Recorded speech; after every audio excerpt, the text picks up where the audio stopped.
অনেক আছে শ্বশুর শাশুড়ি বা আত্মীয় স্বজন তার আছে যার বউয়ের, তাদের দেখভালই করতে পারে না, তাদের দেখতেই পারে না। না, এটা হওয়া উচিত নয়। আপনার স্ত্রী, আপনার স্ত্রীর বাবা তার মা, আপনার বাবা আপনার মা।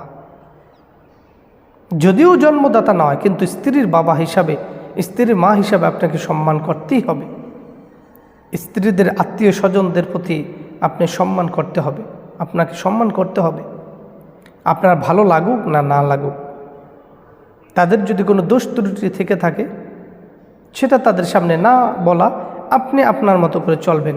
কিন্তু এই বলে তাদেরকে সম্মান করবেন না, অসম্মান করবেন, তাদের সাথে কথা বলবেন না, ওঠা বসা করবেন না, না, এটা হতে পারে না। এটা এই জিনিসটা খারাপ, এগুলো করা যাবে না। স্ত্রীদের আত্মীয় স্বজনদের বাবা মার প্রতি আপনার সম্মান থাকতে হবে। আল্লাহ তাআলা প্রত্যেক পুরুষদেরকে বুঝবার তৌফিক দান করুন।